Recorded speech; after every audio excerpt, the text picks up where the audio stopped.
All right, let's see. We are live. Let me turn the music down a little bit here. We're jamming out. All right. So, what is going on, Predators? Today we have a special guest coming on the show here in just a couple minutes. But right now, you've got Dean and I here. We're here with the Smash Your Pass podcast. So, welcome in. We're going to be talking today to Cliff Gray, and we're going to be getting some insight into probably one of the foremost outfitters. He's been doing this for years and years and years, and he on his website here it says he's run the most remote and largest guiding outfit in North America. So it'd be really interesting to talk to him. He's got a great YouTube channel. You can go check him out there over at Cliff Gray, or Pursuit with Cliff is his website, pursuitwithcliff.com, that is. But we also got Dean here. What's going on, Dean?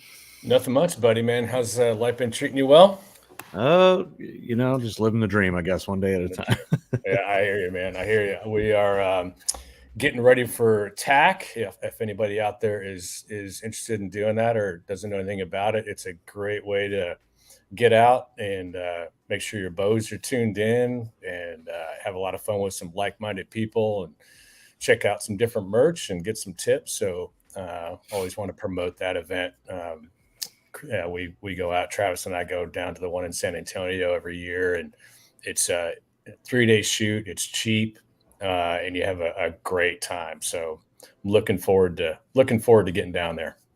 There we go. So there's the man, Cliff. How you doing, Cliff? Good. Hey, sorry, I gotta take my carpal tunnel braces off my hand. No worries. Do we interrupt your dinner? Yeah, dude, my life is a bit of a do it when you can type of situation. So I'm all good. I won't eat during the podcast. No, it's totally fine. It's not going to offend us at all, man. Yeah, we always like to keep this nice and informal, man. We do what you want. So. But yeah, we were just talking about you. I already gave a kind of a real basic intro to you. So, man, if you don't mind, just go ahead and tell everybody who you are, what you do, what you've been doing, because I think you've got a really awesome past. We want to find out more about that. Yeah. So my background is I primarily outfitted in the Flat Tops Wilderness in Colorado, basically for the last 10, 11 years. And then I did a fair amount of guiding before that also. Most of my business was elk and deer in over-the-counter elk unit in the Flat Tops, and it's no secret what units they are, but they're 25, 26, and 24 was where I spent probably 90% of my time. And then I sheep and goat guided kind of throughout the state. I had kind of an assortment of permits, so it's kind of all over the place. Does that kind of give you the lowdown? Yeah, man. Like I say, we really like to see somebody that's experienced. We like to.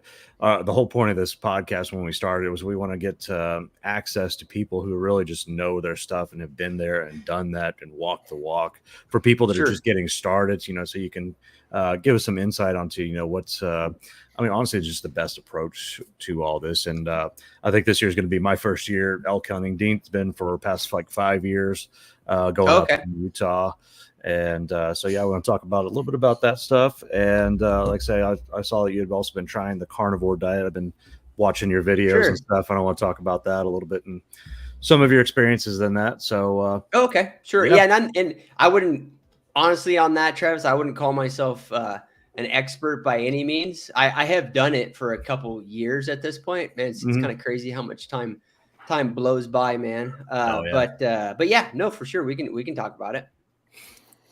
So, Cliff, one of the things I was going to ask you, like I said, we kind of target some of the brand new guys, and even for myself, when we are 100% DIYers, but we have done guides for duck hunts and things like that. If from a guide standpoint, somebody calling up wanting to book a hunt, what would you say is the best approach or questions to ask a guide to kind of narrow that person down?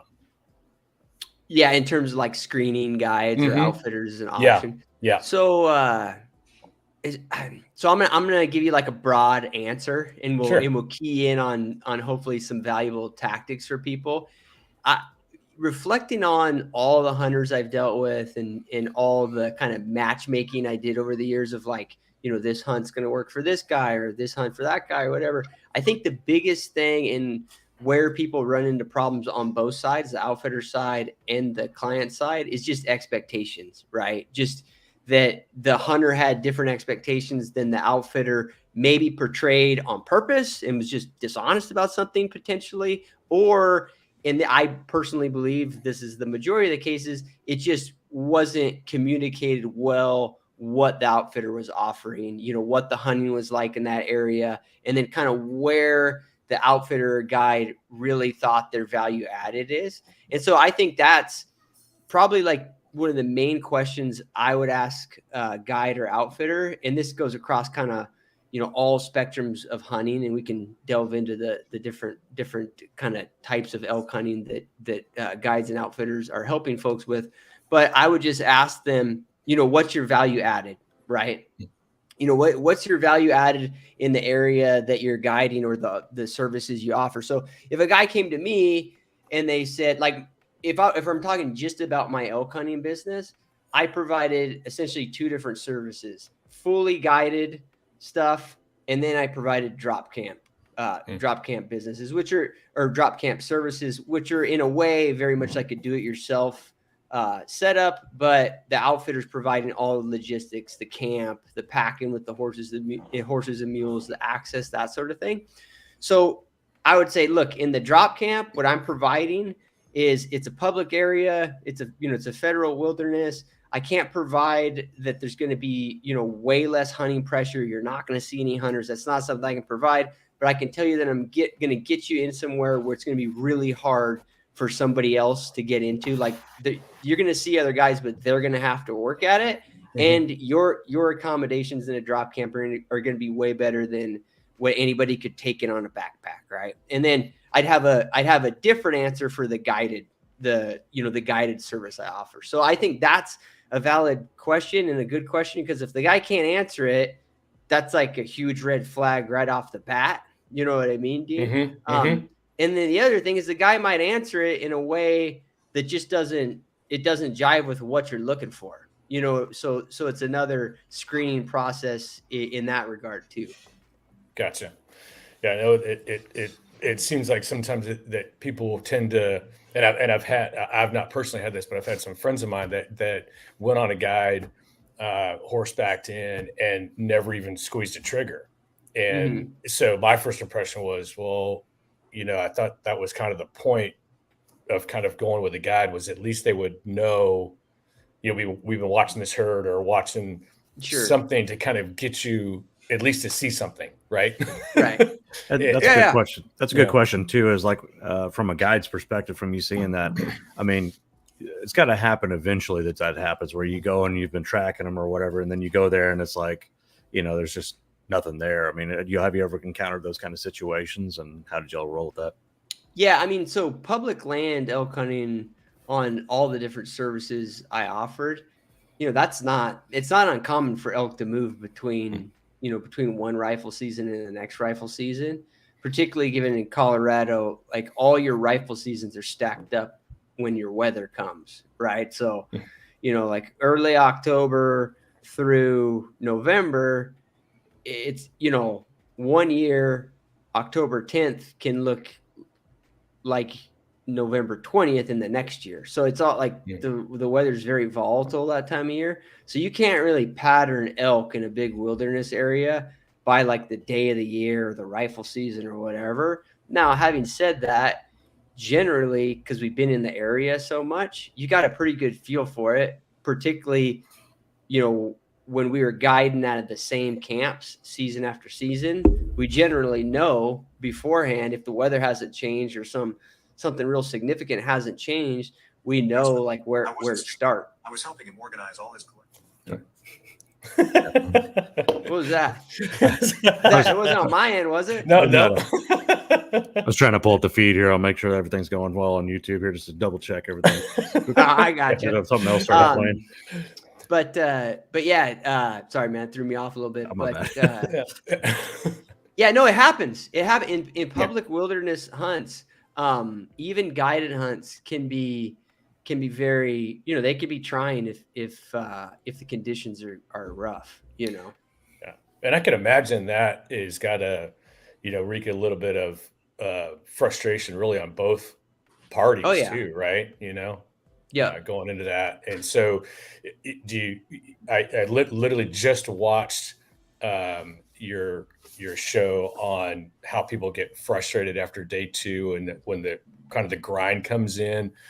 Sure. Is that, do you notice that is happens more often when you're not seeing anything or hearing anything? Does that kind of play in the psyche of your hunters or? Oh yeah. Yeah. So I mean, I think that goes for all hunting, but when you talk about this wilderness stuff, and I guess I got to frame that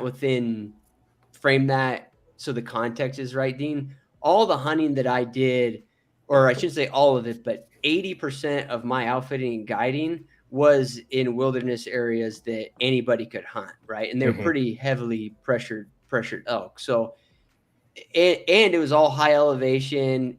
The wilderness area that I primarily operate in, it's not like the most rugged wilderness area in Colorado or the West by any means, but it's still pretty rugged and high elevation. So I guess what I'm getting at is all the non-hunting components of these hunts are not real comfortable. Even if you're in wall tents at 10,000 feet on November 1st, it's still freezing ass cold in the mornings. You know what I mean? And there's a lot of elements of being up there. Yeah, it's beautiful. It's a stunning experience. But for most people, it could be trying mentally. You know what I mean? I mean, I've guided in that country for years, and still, it very much so. Did I have my mornings where I was like, do I really want to do this? You know what I mean? Why am I here? Yeah. So yeah, if in that environment, because you have kind of some like negative inputs into your, physiology or whatever, or in just your psychology, if you don't see game in the first like couple days, people can get real negative really quick. And you got to break that cycle. And the thing I'll say about it, and I need to do a video about like, who you choose in your hunting group, who you choose to hunt with your buddies. Cause I noticed it over the years, Dean, like it really depends. Like you could have 3 or 4 guys and one guy starts to sour and it just spreads. You know what I mean? It just like that negativity like spreads. Yeah. And then if you have a guy, if you got like 2 or 3 buddies and they know they got one buddy that's got a tendency to do that, they'll stop it. They'll say, dude, you need to we got to just power through. And then 24 hours later, one of the guys kills a bull, they start seeing elk, and then the dynamic of the hunt will change, right? And things become easier. But yeah, to your point, stretches of, just lack of seeing game. Yeah, that's for sure like the biggest, that's the biggest hurdle right off the bat. I'll be totally honest. That was if we were going into hunts, like I had 3 or 4 guides and maybe I was guiding in a camp. If we were going into a hunt and we had just got off of guiding a hunt that was really tough, it's really hard for guides because they know they're like, man, we have got to get these guys into some elk because like we're starting to get ground down. You know what I mean? Yeah. I don't think it's like unique to people who are new to the mountains. It's, you have to get over that kind of dry spell. And that's, I'm trying to think, you guys have hunted before, so I'm sure you've been exposed to this. You can have these dry spells, but particularly with elk, it just takes a second and all of a sudden it all goes away. You know what I mean? And the thing that's kind of analogous to this, that this concept of not seeing elk for 12, 24 hours or 48 hours or something, is if you're seeing a lot of hunters. I just had a conversation a couple of days ago with a guy on a podcast, and it's interesting. People are really worried about other pressure when the hunting's slow, right? But when hunting's good, even if they're seeing hunters, it's like you don't ever hear about it. You know what I mean? And so it kind of all plays together in a way because other hunting pressure is really distracting also if you haven't seen game. So you can get this compounding effect when you're hunting public land. You're like, I'm just seeing other hunters. I'm not seeing elk. And that can go on for 3 days. And then the 4th day, you get into them, and then all of a sudden the first 3 days you kind of forget about. You know what I Right. mean? Yeah. I know that. Sorry for the long-winded answer, man. No, that's awesome. That's what we're here remember, for. Yeah, I remember that the first time I went, I barely saw my shadow, and Yeah, I was sure. like, I'm coming back because one, to your point, it was beautiful, and two, I think the mentality, at least with Travis and our other buddy Chris that we hunt together with, is it's hunting, it's not eradicating. So we kind of already have that Yeah. mindset going in that we're gonna have a great time no matter what, and if we get something and harvest something, that's just icing on the cake, right? Sure. And so for us, that at least the mental side of it, that's what keeps us motivated, right? And every year we go, we learn something new every single time. And then having you guys on the podcast, we pick up little nuggets. We got to try that next year. Let's try that next year. Sure. And so I think the grind in my mind is once we actually take down a bull or a cow, whatever it is, it's going to make that harvest that much more exciting because it's taken that much longer to get to it, right? And so, yeah. It's kind of like, the analogy I use sometimes, Dean, is I almost feel sorry. I kind of feel sorry for the folks that they come out and on their first hunt they get lucky because it can happen, man. Like I know guys that let's take archery elk hunting in Colorado. And Dean, just for context, like where have you hunted elk before? Only Utah. Oh, okay. Yeah. But like pretty easy to draw units. It's over the counter. Oh, okay. Yeah. It's like in the Uintas, basically. Okay. Yeah. And we've hunted different spots there.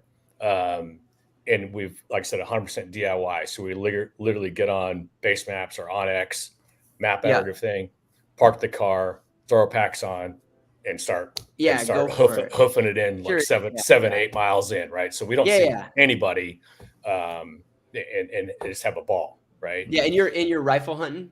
Bow. Oh, bow hunting. Okay, perfect. Yeah. So this is where I was gonna go, because most folks with hunting that kind of hunt, those kind of hunts, either be Colorado, Utah, whatever, archers, it takes them. I mean, I don't know what the average is, man, but it takes guys working at it on average probably 5 to 8 years to kill one. That's well, I'm really glad you said that. So I got 3 more years left before. hey, I'm not saying it can happen. It can happen whenever. And folks that are on it, they people who are trying to progress quicker, they obviously they'll get there quicker. But don't be distracted. I mean, like people will tell me, dude, I've been archery hunting for 3 years and I still haven't killed one. It's like that's not normal. That's not abnormal at all. Yeah. Yeah. And there's no reason to get discouraged by that, because, during that process, you learn a whole lot. And what I was going to say is, like, I know folks that have gone on their first over-the-counter archery hunt. They put their backpack on for a 7-day backpack hunt. They got 400, 500 yards off the road, and they got in the bull's bugling and they killed one. Just like luck, and even in today's day, where particularly in Colorado, that's become much harder to do, it still happens.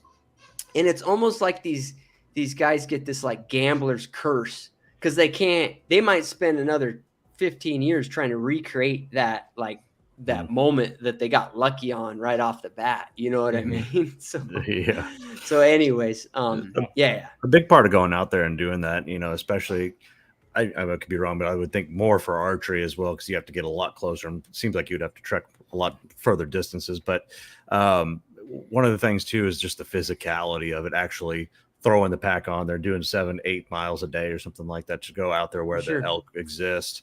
I watched one of your videos and you were talking about how that's like one of the first things you see people start to wane from, just like that physicality of it. So what are your recommendations for people going out there and doing some of their first elk hunts, or maybe what do you do to train to make sure that you're in good enough shape to do that? Yeah. So, like I guess there's 2 parts to your question, Travis, like the training and prep component of it. And then maybe some tactics on like the first 48 hours, particularly for talk about backpack hunting. A lot of guys will toast themselves backpack hunting just because when they were planning, they had way broader, expectations of what they could physically do. They didn't even, your first few hunts, you really don't even know what the country looks like relative to a topo map. You know what I mean? So you got to get a feel for that and really know what you're getting yourself into. But on the training component of it, like the pre-preparation, I kind of have I don't have like a workout that I prescribe to people or tell people, to do something specific.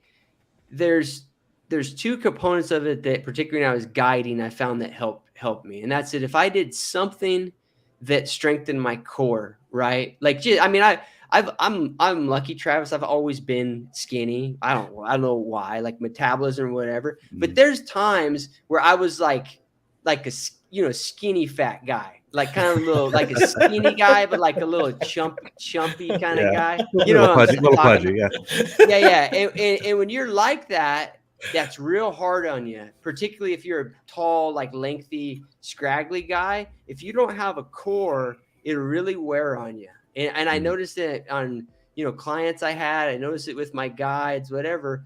So if any workout routine or training you're going to do, I think like your core body is something that people can overlook. Excuse me. Yeah, right. I think that's important. And then the other obvious one is just cardio, right? And again, like my view on that is that the problem is I'm not a CrossFitter, Travis, but everything that I view about prepping, CrossFit kind of works. You know what I mean? Because it's like you get the core exercises, you get the functional strength, and then you get the cardio because you're hitting like high cardio during those types of workouts. It just checks all the boxes. Yeah, it just happens to check all the boxes. I don't do it. I do all these things in other ways that are part of my lifestyle, but I think those are really important because what seems not to work is if somebody they walk a lot, right? Or even if they jog a lot, they just go, they go on a low key jog like for a couple miles a day, or they go on a low key jog for 2 miles 3 days a week or something. I'm sure that's good for you, but I don't know how much it applies to some of this type of hunting. Or I'm sure it helps, but I think, getting exposed to that, that high intensity and getting your heart rate way up and then bringing it back down. I personally think that that's helped me a lot, is to do that type of cardio. So those are the two things that I recommend. Like I said, I don't prescribe like gym workouts because that's not how I do it. I can tell you one observation. I talk about this a little bit in a video on my YouTube channel. One observation that I found is that probably the sturdiest clients that I ever guided, they were very passionate about something else physical in their life.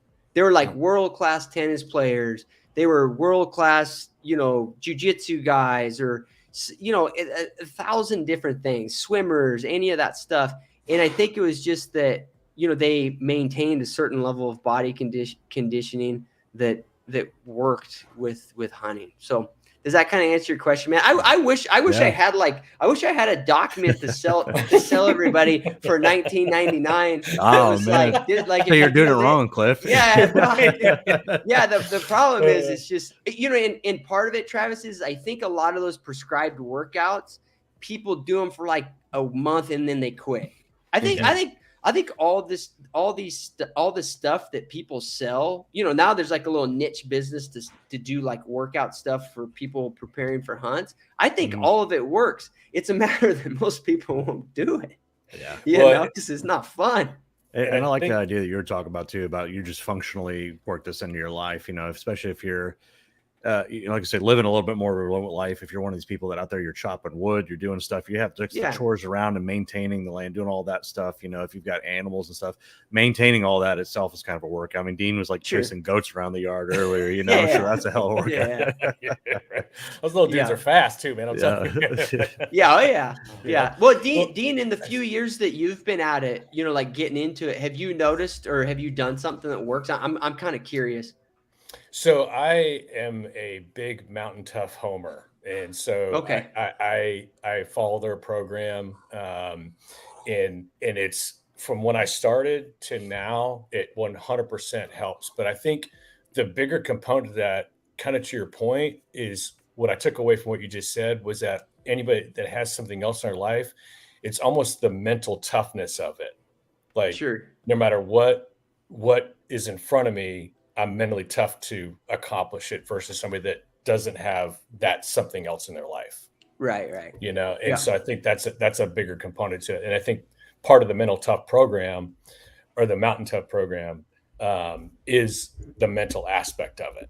Yeah. And Yeah. so I Yep. think if it gets in your head, which kind of goes back to the original question, if it gets in your head, already almost defeated before Yeah. Yeah. you've accomplished what you Yeah. wanted, right? It's like that Yep. physicality prepares you for that mental aspect of it as well, because you're Right. like, okay, I'm used to suffering. You know, what was the thing that was written Yeah. on your Yeah. gym wall? It's like get used to or get comfortable Get, being get, uncomfortable. yeah, Yeah. Oh exactly. yeah. Right. Yeah. Yeah. Yeah. Dude, I mean, I think you've nailed it, Dean. Well, and you too, Travis. Like, because I can tell you, uh, I hired a ton of guides over my years of outfitting, and I started to realize, like, if I found a guide who was a real he was really into wrestling in high school in like the 90s, back when they used to put those poor kids through hell. They were good guides because they're Right. like they were used to like just hitting the wall, right?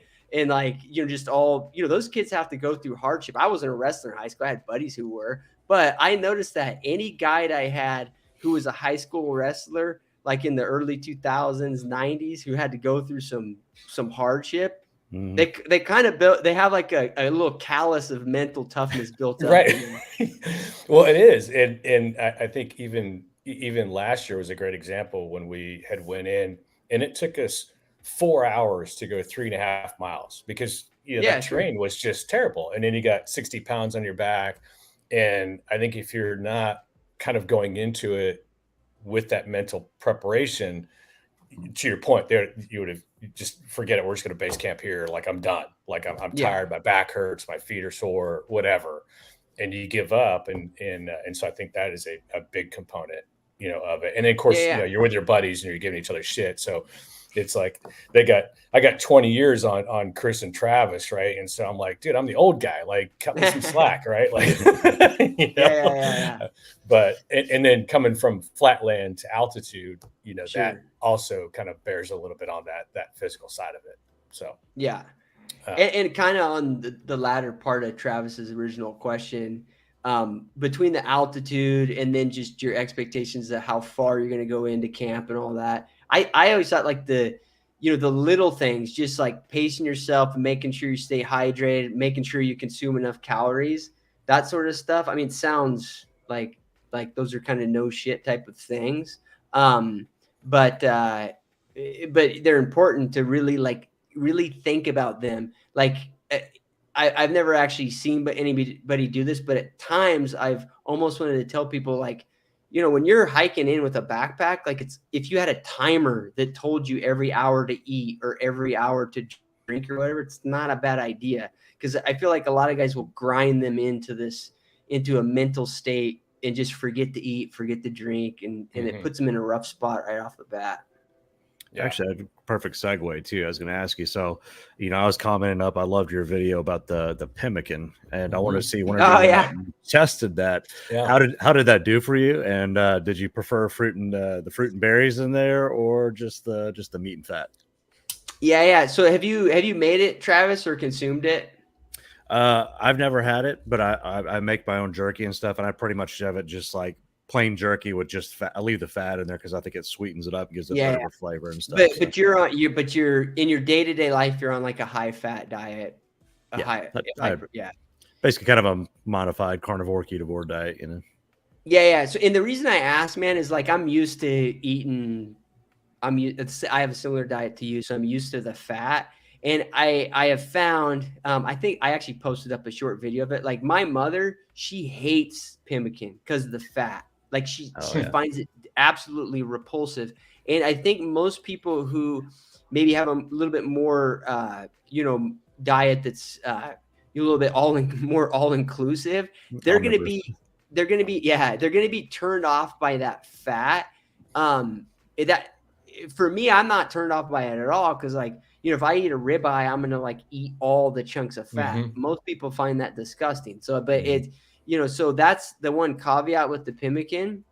So what I found is that I actually ate it as probably my primary source of diet when I was in Idaho this last fall, and that hunt was 8 or 9 days. I can't remember how long we were at it, but the whole time wasn't backpacking.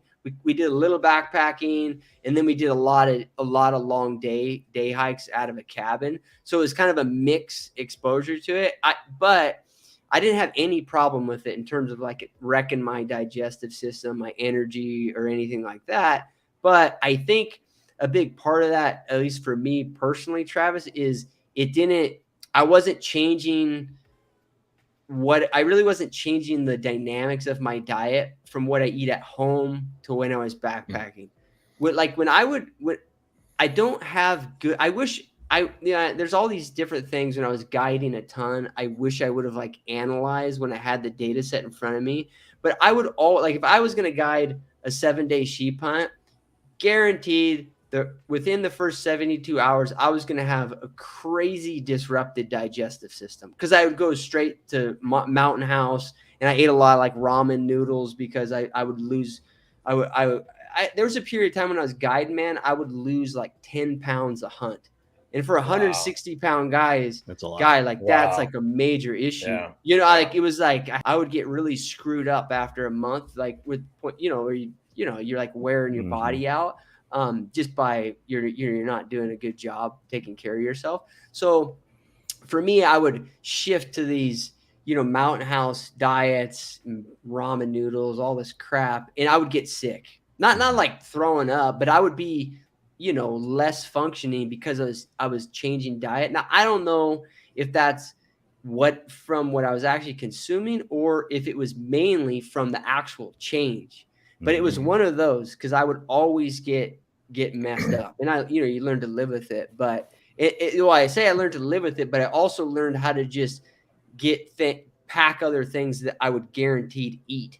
You know what I mean? Because I just liked them. So sorry, man, I probably got a little off track. No, you're good. No, that's perfect because, like I say, that's one thing that's going on my adventure doing the carnivore diet here and everything. And I posted just a couple of videos of it recently, and it's like channel's been, from what it was, been blowing up just because people love carnivore stuff right cool. now.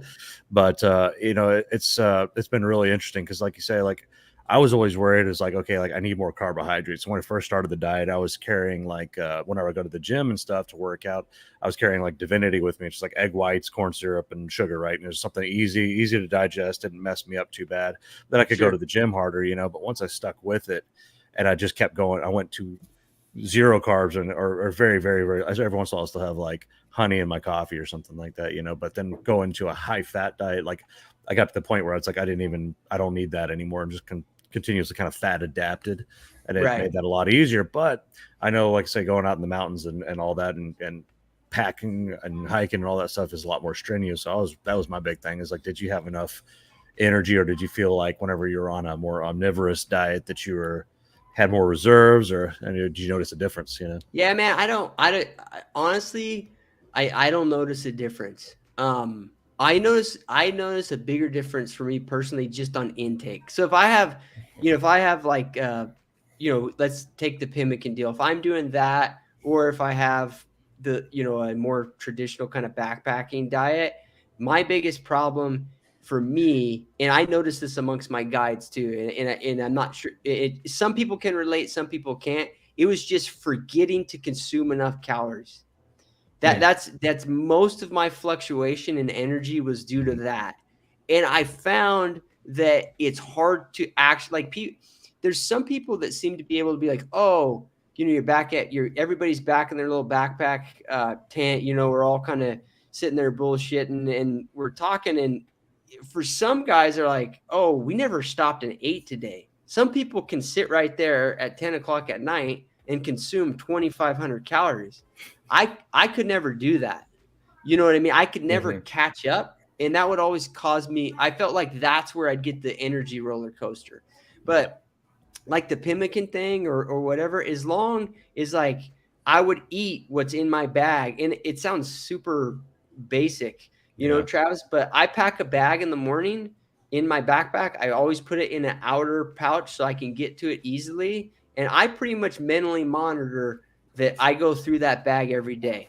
It's a very rare circumstance now that I will end up with much food in that bag at the end of the day, just because it's kind of like my mental way of keeping track of it. Like I reach in there and I can see that I'm working through that. Yeah, sometimes like if you kill something midday and time goes by, yeah, I'll still end up with more food at the end, and then I can try to catch up. But that's the way I deal with it. I think it's one of the things I found too is, and I tell guys that are getting ready to go is to make sure you eat whatever you're going to eat up there. To your point, the mountain house. I always tell them, look, get a couple bags, make sure you can tolerate it, because you don't want to find out you can't tolerate it when you have nothing else to eat. Yeah, you mean like even from a taste perspective? Correct. Yeah. Oh, I mean, yeah. Can your body handle it? Do you hate it? Because that will ruin your day if you get up there and like get to your point. You're 7 days in, and day 2, you're like, I don't like anything that I packed. Like, this is just terrible. And then it's in your head. Yeah, I would. Dean, I would go as far as to say that not only do you need to be able to tolerate it from a taste perspective, you need to really like it. Yeah. I mean, if you're eating it at home and you're not like, man, this stuff's good, you need to probably figure out what you really like, Yeah. And back to Travis's original question about the pemmican thing is I liked it, man. I was eating it at home for weeks, and going through it. So I liked it. I kind of, in a way, like I look forward to eating it. I think for whatever food you're eating, the best bet is like looking forward to having it in your pack. An old one for me, and I'm sure it's got some issues from like a health standpoint, but I used to eat a ton of oysters. Like I loved oysters, and I knew they were in my pack, and I would look forward to eating them every day. So it worked, Yeah. Nice. Interesting.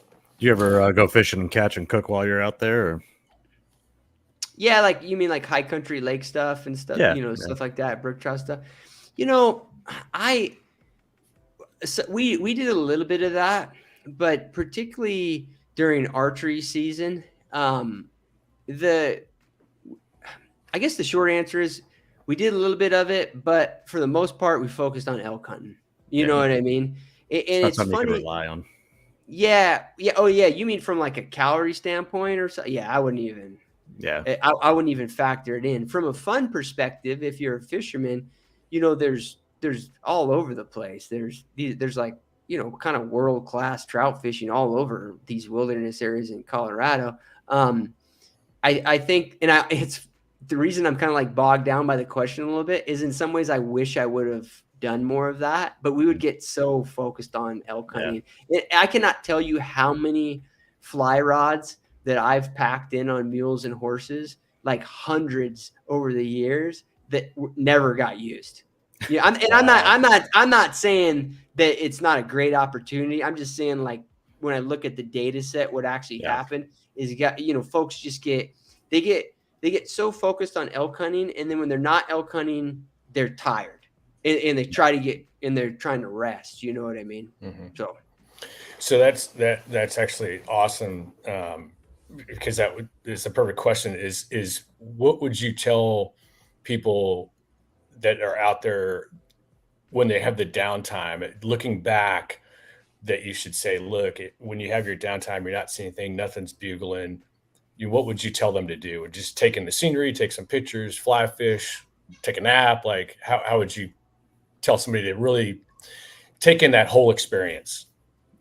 Yeah. I mean, I think that to some extent it depends on, so if you're a poor, what I would call like a poor camper, and I say this with affection because my entire life I have been like a poor camper, and this is a guy who's like living in wall tents like 100+ days a year, and I'm not a great camper. Like I don't sleep as good, I don't as I do at home, all that stuff. If you fall into that category, you don't shun like midday naps. You know what I mean? I think it's valuable to make sure you're rested. Now, if you're somebody who sleeps real well camping, I wouldn't worry about it too much. So what I would say is that you can enjoy the other things, like the fishing, that sort of thing. But the other thing I would say is that I spent a lot of time guiding when it was a slow time and I knew that, it was warm or whatever, and I knew the elk were bedded down somewhere. I'm always someone to sit somewhere where I can glass. Even if the glassing is like miserable, like we're looking across, like I'm looking in like a tight, in a tight drainage, and I'm looking just into a wall of timber. I like to just sit somewhere where I can look, because Yeah, I cannot tell you like particularly heavily pressured elk, like Colorado. In my mind, it's like notorious for this. When there's a lot of hunters around, yeah, sometimes elk will dissipate and they'll go other places, but a lot of times they just suck up really tight into little small spots. And I'll be looking at a wall of timber, eating my lunch, maybe resting a little bit, just burning 2 or 3 hours. And this, like, look at my binoculars and my tripod, and I just see the back of a cow. And then all of a sudden it changes the dynamic of the hunt, because it's like, look, there's a group of elk that have been hiding right here, a half mile from camp, and it's low. I mean, it's low probability. You can't just spend every day glass and timber, because it's not a great use of your time, particularly the prime time, but it's not a bad use of your casual time. I've killed a lot of elk with people over the years because I do that. So it's another thing you can do. Yeah, we ran into that last year when we got up 12,000 feet, and it was exactly that. We were glassing down, and it just literally was so thick that we were just like, we're not going to see anything up here. But we were in that mindset of, but look how unbelievably beautiful this whole scenery is, the clouds and right. And so that was kind of our way of kind of passing the time was, all right, you know what? So we're not seeing any elk, but look at, like, people that don't come out here can't appreciate how beautiful this area is, and how many people have actually seen this. So we ended up for 30 minutes taking pictures, right, and selfies of the mountains, Dude, and having a good time.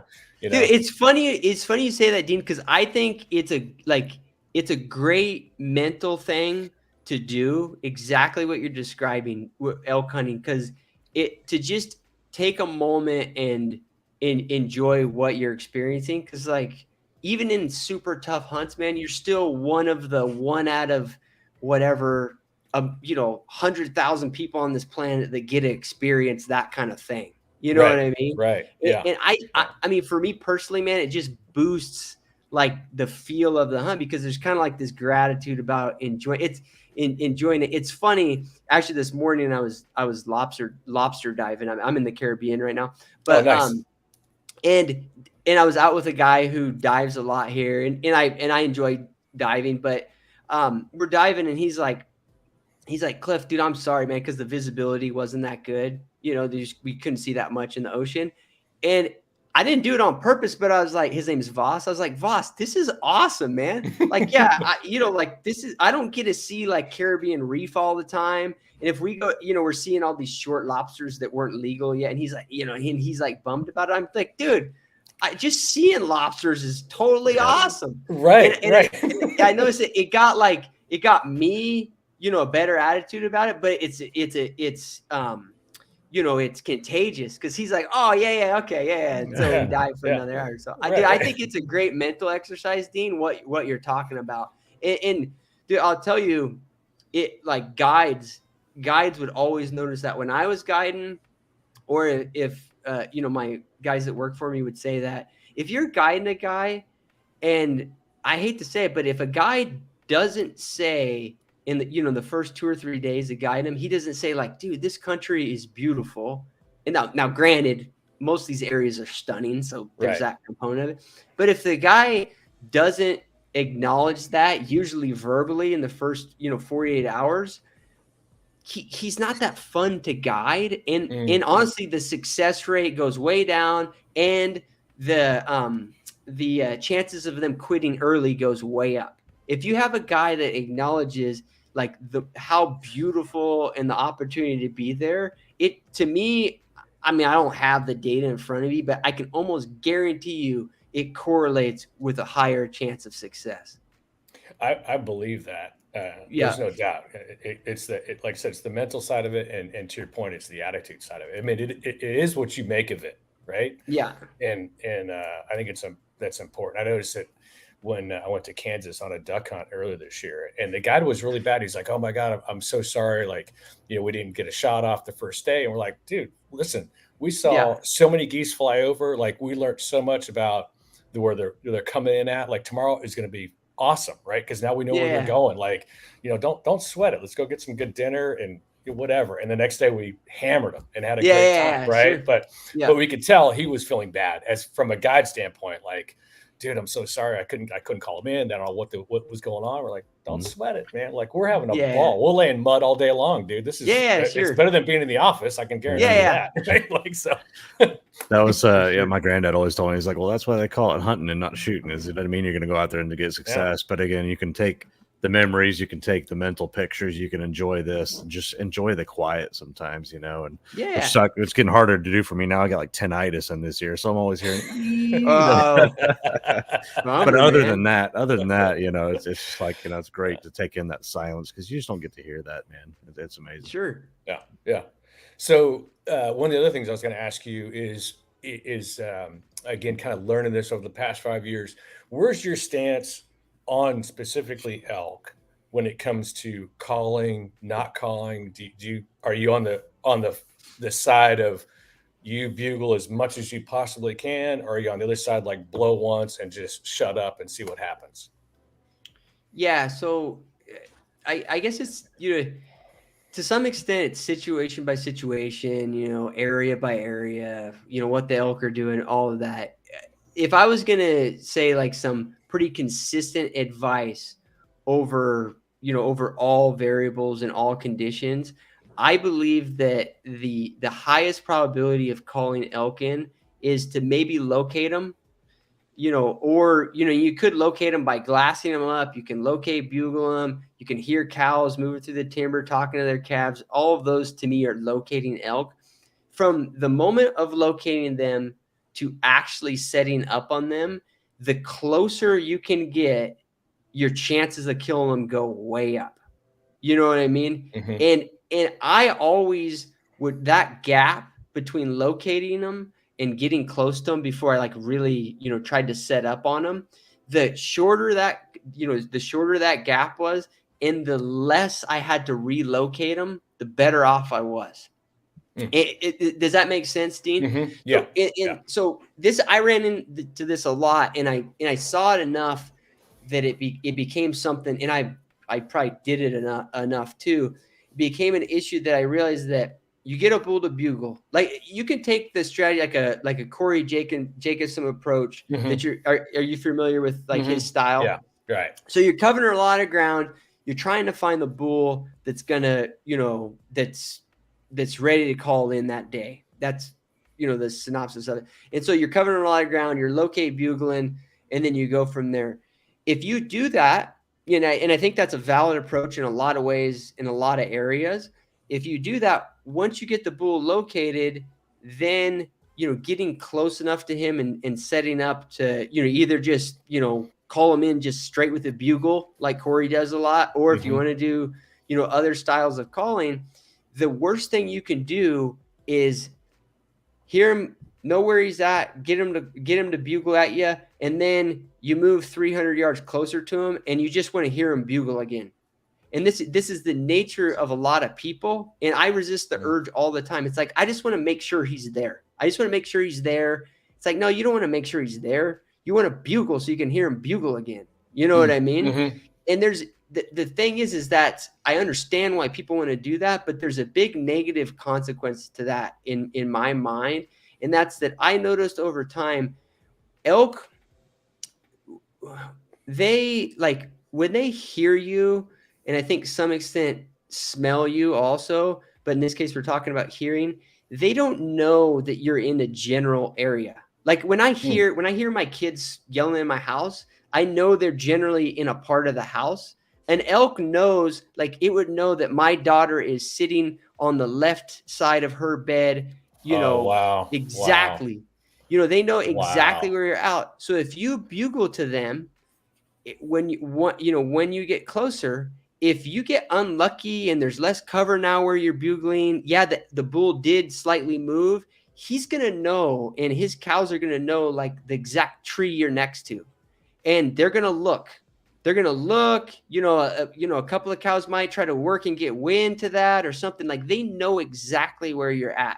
And so you have to be very careful about getting through that gap and, getting, and then, to the point of getting close enough to call in, about trying to relocate them and calling them during the journey. I would say that's like the biggest mistake I saw.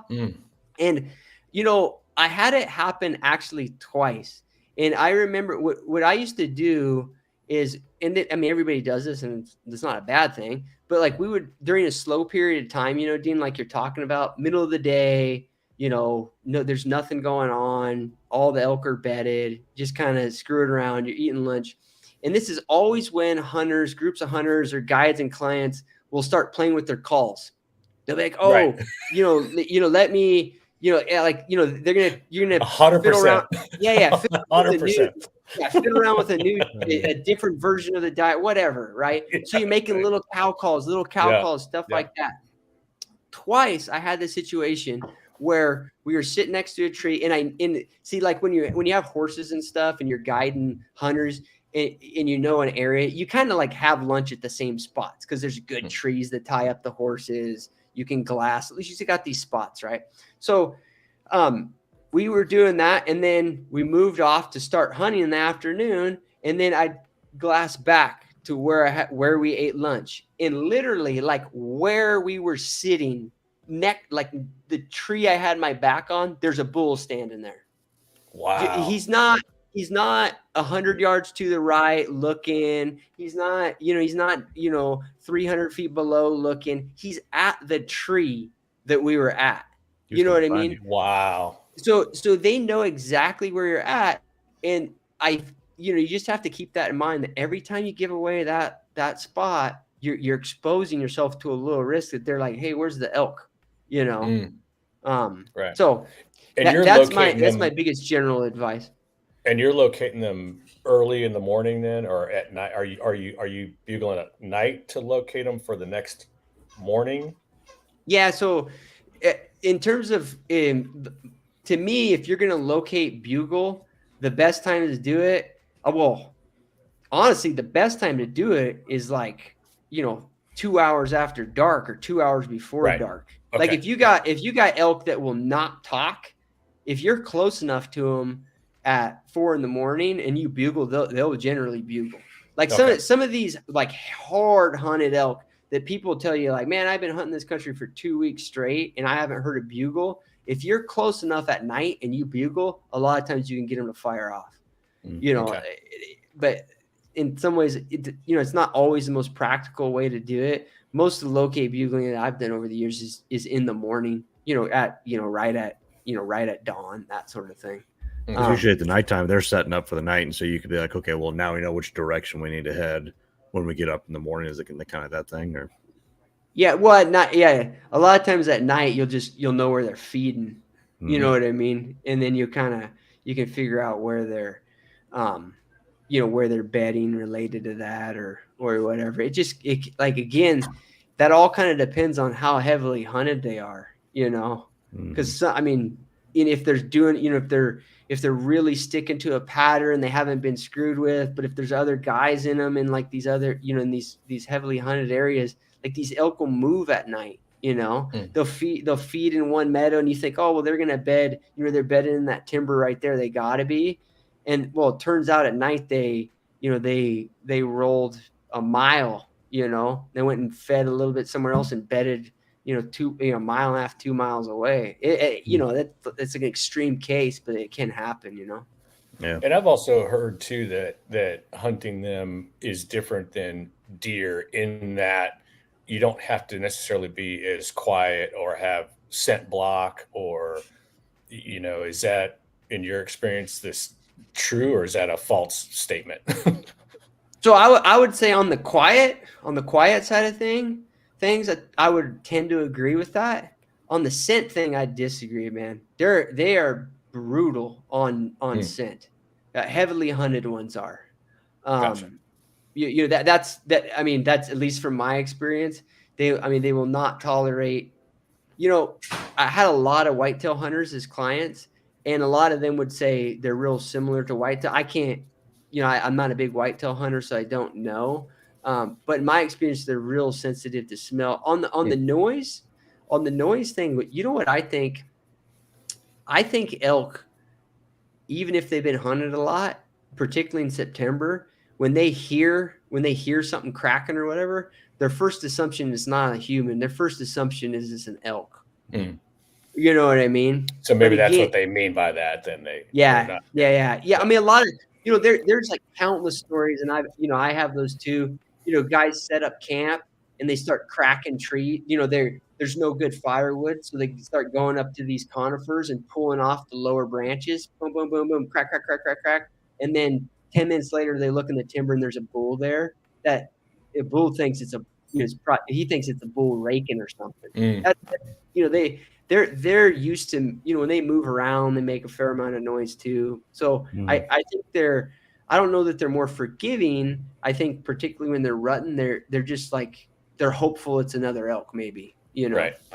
I think with a lot of animals, I would assume that they're, because I know like whitetails, one thing I've seen is they've kind of got like a hierarchy of their senses. So like, their sense of smell is like probably the number one thing. Like it's the strongest sense, and they rely on that really heavily.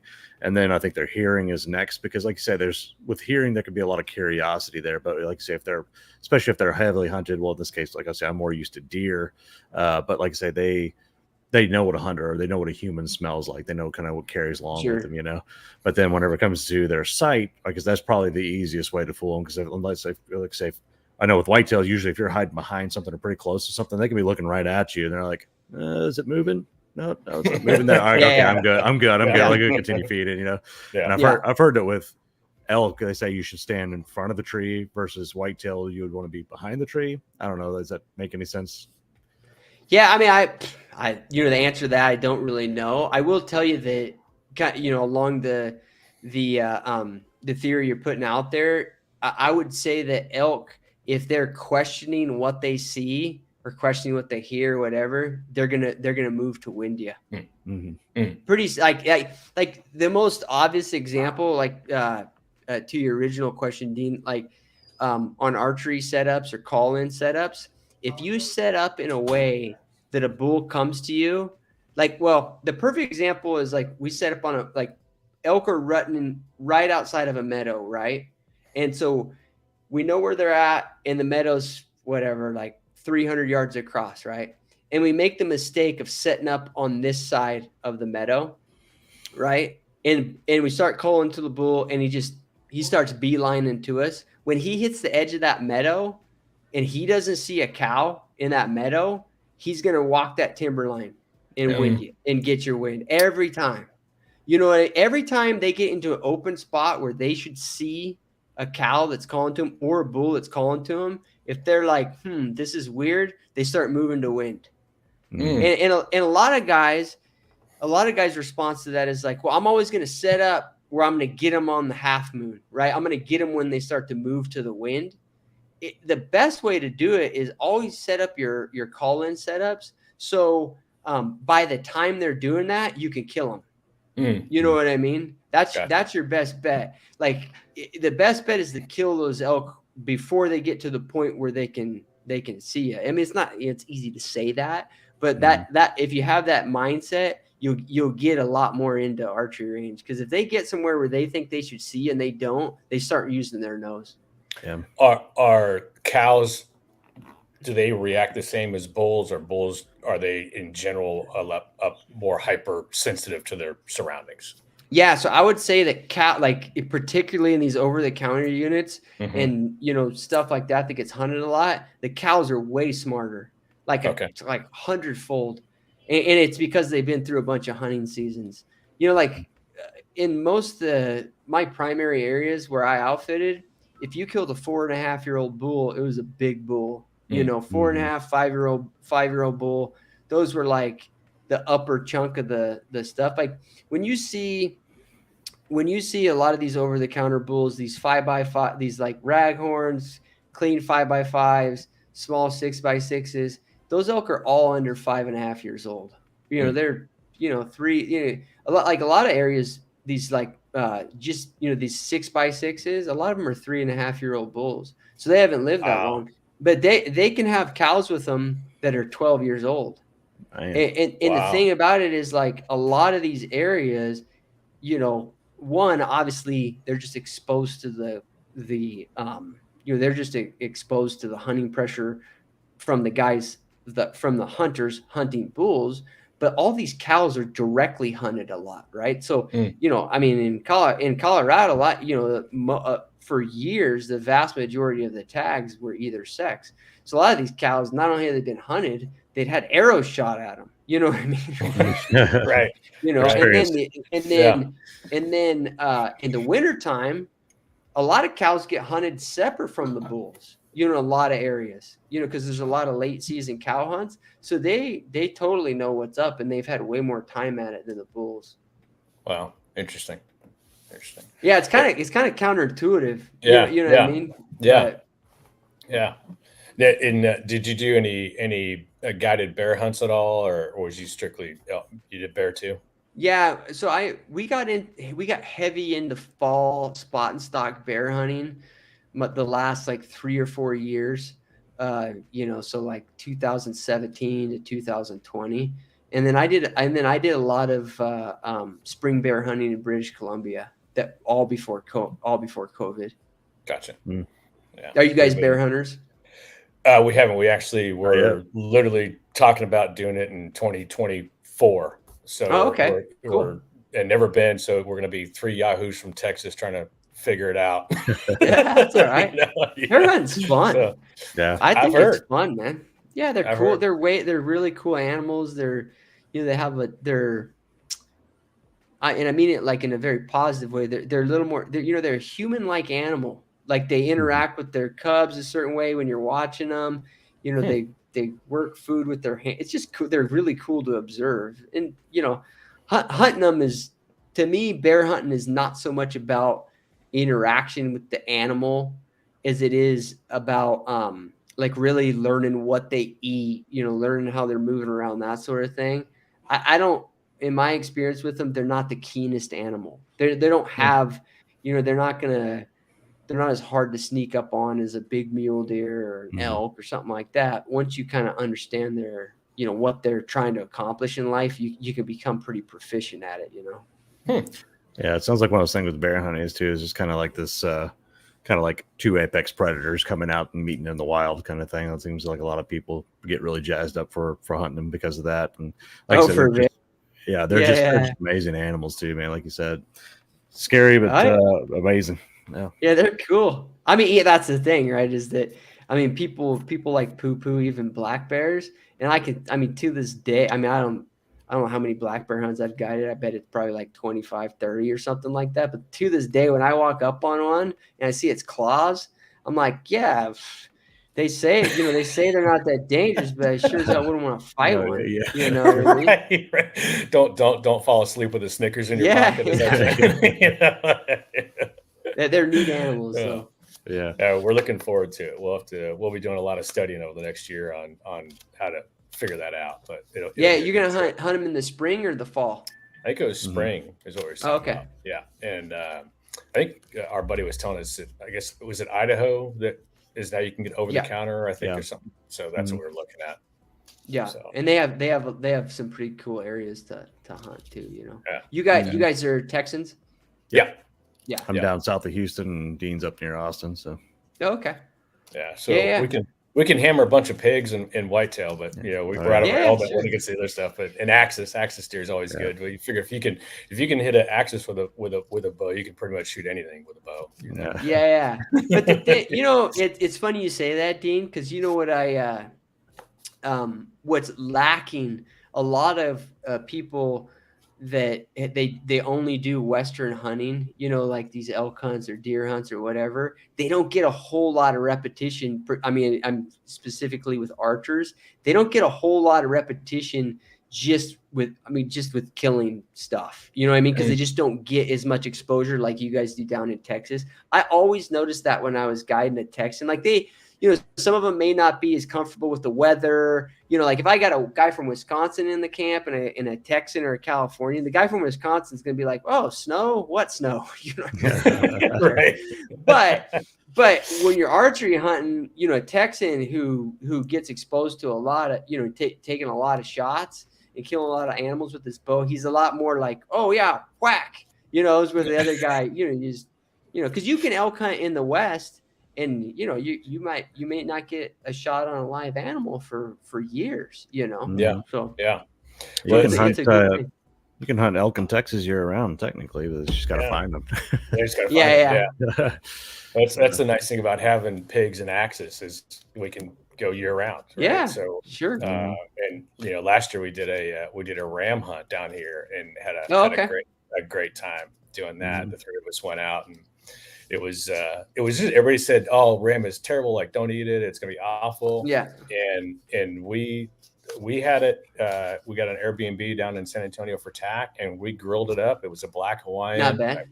Cattle. It was unbelievably good. So I didn't know what these people were talking about. I'm like, I don't know. You must have tried to prepare it like a whitetail or something because this was delicious. So yeah. Bighorn's pretty good too. Yeah.